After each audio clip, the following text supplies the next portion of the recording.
So the first thing I want us to understand is that it's not going to get better, so that we'll not keep having these unrealistic expectations. If you look back at our democracy since 1999, we have never had a better government.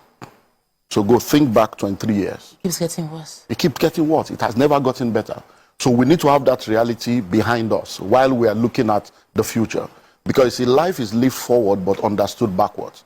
We have never had a better government. So to believe or expect that, oh, this one will be better than the former one, you're going to be setting up yourself for trouble. So that's number one mindset you need to have. It's not going to get better. Even when we look at it prophetically, darkness will cover the earth, gross darkness the people. So it's not going to get better. But we're going to go through what has happened with this new government is that they are making the right decisions. Now, the right decisions they are making is going to make things tougher. But if we are able to weather the storm, there is light at the end of the tunnel. With reference to subsidy, I wish that with reference to subsidy, we have all accepted the 2012 verdict. Because Sanusi was crying. Was it Okonjo Iweala? They were all crying. They gave us the figures. But this same APC government and many other people were against them. Today now, some people are fighting. This subsidy is a fraud. We all know it has to go. So anyone that is saying they should not remove subsidy, you are not being realistic. Because we are at the bottom of the bottom of the bottom. So subsidy must go. The challenge is always, should it go now? What do we need to put in place before it go? All those are stuff we will discuss with time. But that it must go, it has gone. Number two, the floating of the dollar. It's a good decision. But one thing we need to understand is that there's what we call the gestation period for every policy. When a policy is made, it takes between 6 months to 2 years, all other factors being considered, before the benefit of that policy begins to come. So all these ones we think things are tough. It's not tough. We have not started.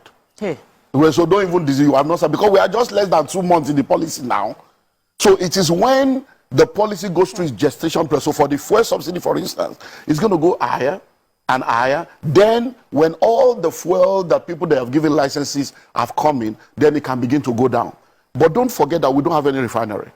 We have not been able to have one refinery in almost 40 years. Yet an individual did one in less than 4 years. Another one is doing one now that will be ready in another 4 years. It shows that we are not ready. So for you to be expecting that government will do something for you, you are fooling yourself. The government is not there to help you. So you have to think of how to help yourself, which is where survival strategy now comes in. So my own advice for individual is to understand that the principles that makes for surviving and thriving in any economy has never changed. There's nothing you're going through today that people have never gone through before. They survived it. If we survive lockdown, we'll survive this one. We just need to face reality. And the reality is twofold. Increase your income or reduce your expenditure. But many times people always think of increasing income alone. Reducing your expenditure is a major aspect of surviving any economy, because the income will not necessarily increase if you don't have value that you are offering that will demand money to flow to you. So if you are earning salary will not increase. They will even most likely sack you. Because if I'm to advise an entrepreneur right now, entrepreneurs should be making the tough decisions.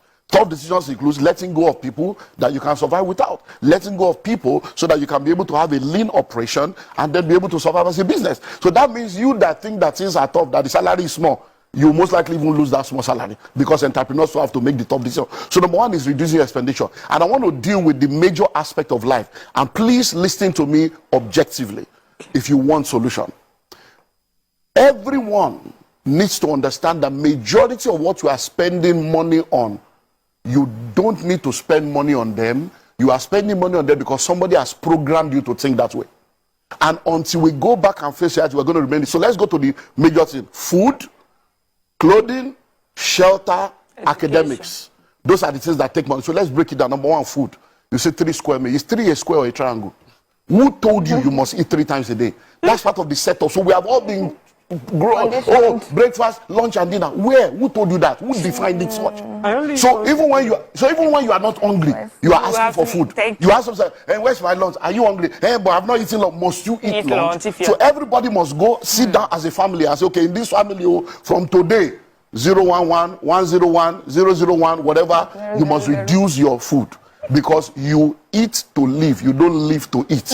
If you eat once a day, you will not die. You're going to go through a period within 2-3 weeks, you will adjust. You'll be shocked that once a day is okay and you'll be healthy. Once you eat well, that's on the food aspect.